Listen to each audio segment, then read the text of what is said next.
Welcome to the week ahead. My name is Ibrahim, and of course, very recently there's been some spike of new cases in and around the country, and therefore we have taken the measures to start broadcasting from home for the time being. So this is me broadcasting from home yet again. We've been doing this for the past year, and therefore it comes to no surprise that we are again doing this now.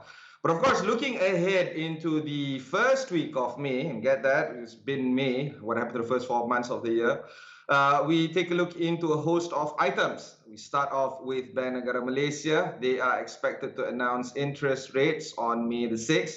To recap, key overnight policy rate were kept unchanged at 1.75% on the March 4th meeting of this year, as widely expected.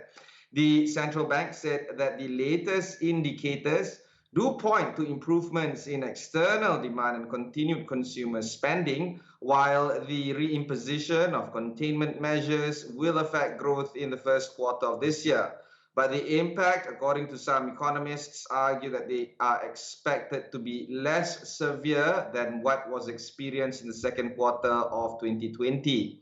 Going forward, growth is expected to be projected to improve from the second quarter onwards, driven by the recovery in global demand. There are also some expected increase in public and private sector expenditure amid continued support from policy measures and more targeted containment measures. And to look at the inflation is projected to average higher, primarily due to rising global oil prices. And of course, in terms of trajectory, Bank Negara is expected to announce some headline and inflation rate to temporarily spike in the second quarter of this year due to the lower base from the low domestic retail fuel prices in the corresponding quarter of 2020. Now, a lot of economists are also expected the item to be moderating thereafter. On top of this, what is expected next week is the unemployment figures as well, because the unemployment figures is expected to be published by the Department of Statistics on May 7th. Looking back, the unemployment rate in Malaysia for the first 2 months was quite problematic. It jumped to 4.8% in February this year from 3.3% in the same month of the year period last year. And this is, of course, amid the severe impact caused by the COVID-19 pandemic, much to everyone's expectations, actually.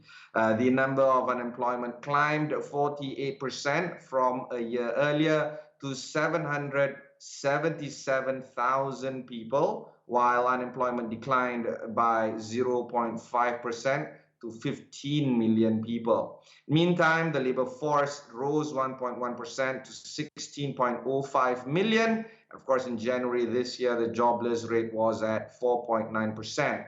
Always remember that when we look at the jobless rate, we're looking at the unemployment figure being at 800,000, but the underemployed, it can go up to 1.2 million to 1.5 million. And of course, underemployed is not being captured by DOSM or Department of Statistics. So the issue here is going to be quite dire. Moving along, next week, we also have the industrial production in Malaysia because it is expected to be announced on May 6th. Previously, the industrial production rose by 1.5% year on year in February of this year, compared to what the market consensus was saying at a 2.0% gain after a 1.2% growth a month earlier. This was the third straight month of increase in industrial output amid a further recovery in the economy from the pandemic. Manufacturing activity expanded faster by 4.5% versus a 3.5% in January. This is led by E&E products, which is 10.3%. Petroleum, chemical, rubber, and plastic products. We're also looking at transport equipment and other manufacturers with wood products, furniture, paper products, and printing. Meanwhile, production of mining continued to drop at -6% versus a -4.5%. And this is due to the fall of crude oil and condensate index, with natural gas index also falling. The electricity output contracted by 5.8% after a 4.6% decline in January.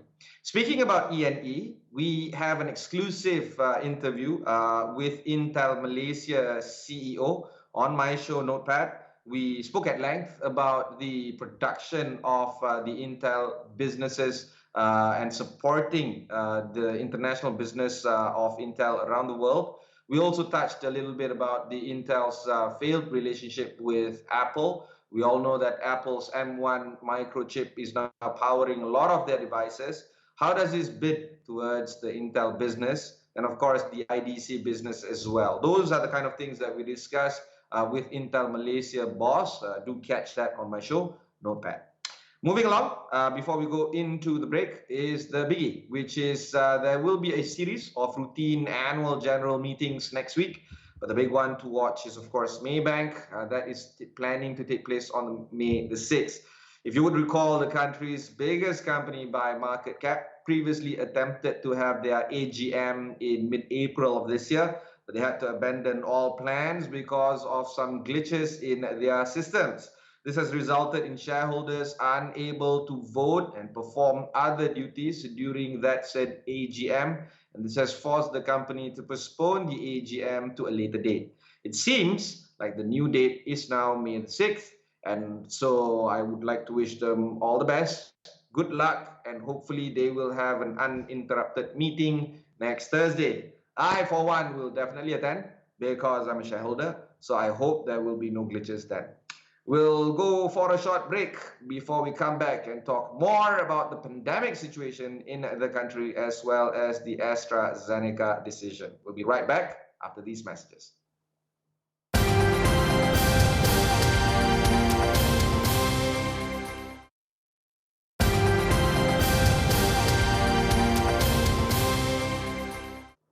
Welcome back. This is the week ahead. We're looking into what is to be expected in the first week of May.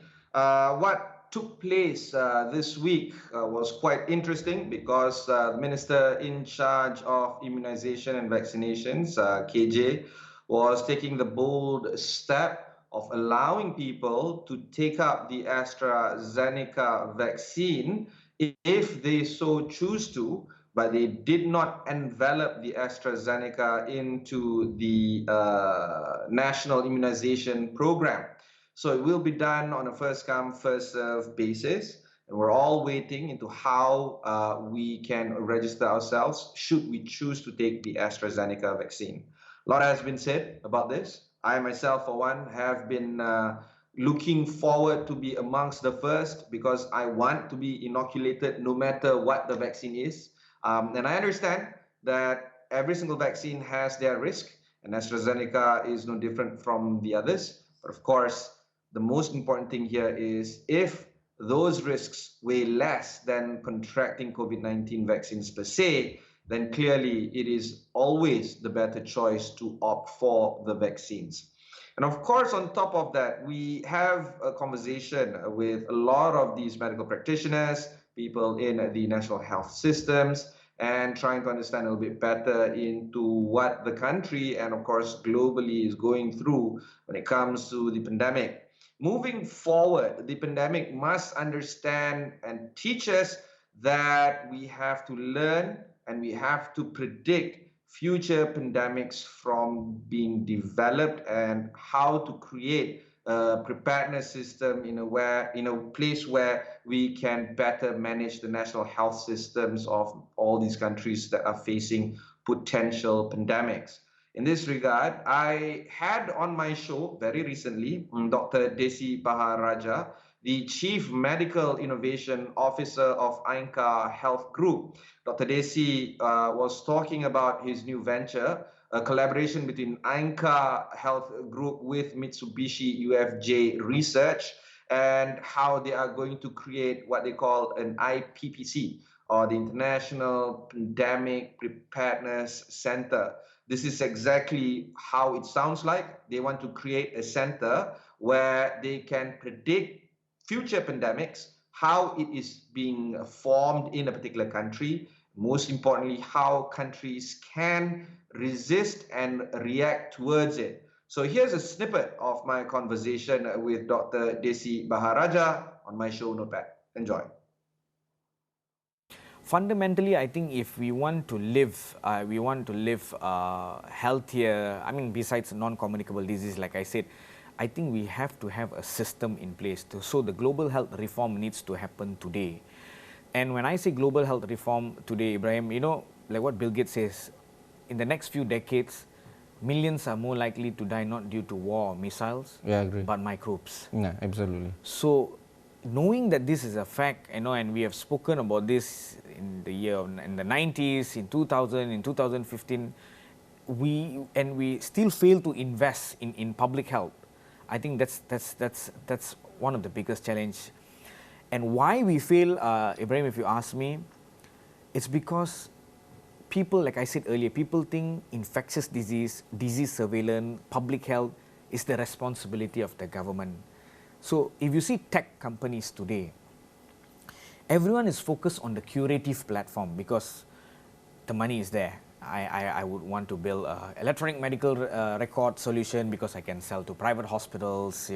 I would like to build an IoT, Internet of Things medical device because I can sell directly to a B2C concept. Absolutely. So when you talk about B2G, people usually shy off because unless you're a defense contractor or something like that. Exactly. It's very difficult. It's very difficult. So I think if you talk about under the business segment, I think that's the biggest challenge for anyone who wants to innovate when it comes to do with epidemiology or public health or infectious disease. We hardly see those kind of innovation. Most, like I said. Funny because you're in all three. So yes, correct. Yeah. So if you talk about preventive, promotive, predictive, we see very less investment. But when you talk about curative, there's a lot of money going in there. And again, when you talk about rehabilitative and palliative, again, there's less money there. So if you see throughout the spectrum there, right? So how do you do it? I think what's important today is I hope, with this COVID, I think it will struck people that we should find ways, new business model, new pathways, new methodologies on how can we allow public-private partnership, Ibrahim. So that's the conversation that I had with Dr. Desi Baharaja. If you notice, he was focusing more on the predictive, preventive element of a pandemic. And when we look at how it works with national health systems across the country and across the globe, it's not just about having those kind of data, it's about actionizing those data and forcing governments to take actions into it. There's a lot of cases where governments are faced with such data but refuse to take actions onto it, and resulting in millions of unwarranted and unnecessary deaths. That is the married couple problem that we need to understand. How do we have a beautiful system in place but marry and matchmake that with how governments can respond to? Those are the kind of challenges that folks like Dr. Desi Baharaja has to manage. If you missed that episode, if you want to watch the whole thing, just head on to astroawani.com, look for Notepad. You can search for AINQA Group or AINQA, or you can just search for Dr. Desi, that's THESI. We'll go for one more break before we come back, and we'll complete our discussion on what's going to happen next week on The Week Ahead.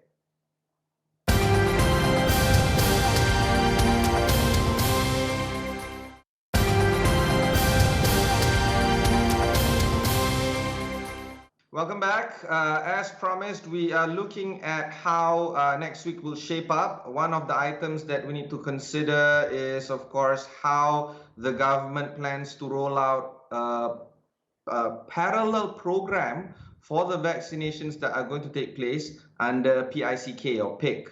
The main program, which is called the National Immunization Program, which will dish out vaccines like Pfizer and Sinovac of China, that is going to go on as per normal. We've discussed at length on this show how the vaccinations are going to take place again and again. We now know that there's about 20,000 vaccinations that are being dished out per day, which is, by the way, extremely slow. We've had a calculator by Bloomberg.com that calculates the rate of immunization of any country within the selection that they have on their website. And if you impute the daily immunization rate, how long will it take for you to hit mass safety? And therefore, if we try out the Malaysia kind of numbers at 20,000, trying to hit 80% of the population, it's going to take us, at this rate, it's going to take us close to 4 years. So clearly 20,000 a day, it's not going to cut it.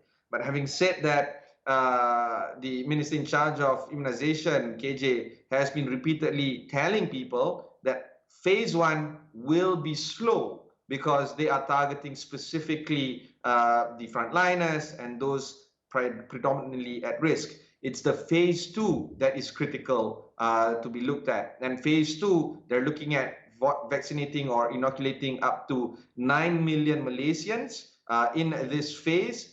And it is in this phase that folks like you and me, if you have registered for MySejahtera, hopefully we can get vaccinated during this phase. And it is important that you constantly check your MySejahtera app to constantly understand if you are going to be called up for the vaccination procedures. And if you don't have the push notifications on, you have to check your MySejahtera at least daily to make sure that you are part of those that are being called up. One thing that I want to mention right now is that some of the reports saying that the vaccination vials are being wasted, there's some truth to this, because once opened, if those that were called up to be vaccinated did not turn up at the vaccination center, most likely than not, they will have to waste that particular vaccines. And that is a travesty,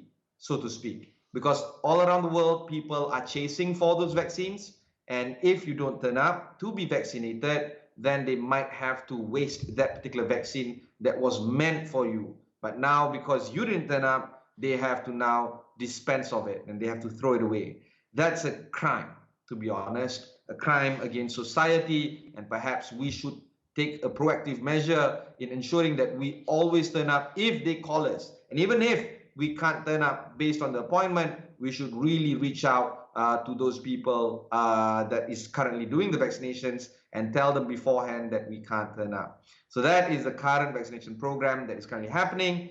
20,000 a day people being vaccinated, not enough, not nearly fast enough, and therefore we have to make sure that the government continuously improve on the number of daily people to be vaccinated. But on our hand, make sure that we have the item being turned up, and therefore we can ensure that if we are called up to be vaccinated, then we can always turn up at those centers. Next story, and the final one, a big one, if I may add so myself. Next week, the Ministry of Health and as well as the Ministry of Women's and Family, they might look into how to make schools a little bit safer. If you've missed some of the shows that we've had on this station, we have invited Ain, the 17-year-old brave girl that started the hashtag Make School a Safer Place. She was on Consider This. And she was talking about how we cannot normalize this behavior of joking about rape, because rape is not a joke, no matter how much you think it is a trivial item to do so. It's not, and therefore we have to stamp it out. We have to not normalize it, and we have to address the problem at its root cause. And if teachers are the one joking about rapes, then perhaps they should be relieved of their duties and find other vocations, one that does not include them interacting with children for 8 hours a day, 5 days a week. They are a menace. They are not safe to be around children, and they should be removed and kept away from society until and unless they have proved to us that they are once again safe to be placed in and around children. So those are the kind of items that we need to think about next week. Perhaps a more proactive measure from the Ministry of Health and the Ministry of Women and Family Development into how they can make schools a safer place has to happen. That must take place. And if it doesn't happen next week, then perhaps we will force them to announce it the week after that and the week after that, until and unless we have a procedure where we can make schools really safe for our girls and of course for our little boys as well. We cannot rest until this happens. I have a 14-year-old daughter. I want her to be safe at school, and that has to happen very, very soon. So that's it for this episode of The Week Ahead. Again, we have to make clear that moving forward for the next few weeks, this is how we are going to do the show, through the comforts of our home. But at the same time, we have to ensure that the colleagues that we're working with are all safe. And we want to show this by example to you, that you too must take precautions, particularly when cases are rising. 3,000 cases a day can easily become 30,000 cases a day if we slack off. So those are the kind of items that I have shared with you. If you want to share your ideas, use the hashtag AWANI News and tweet to me at Ibrahim Saninet, and we will include and we will consolidate your views in our upcoming shows. Till then, thanks very much for watching and continue to stay with us on astroawani.com.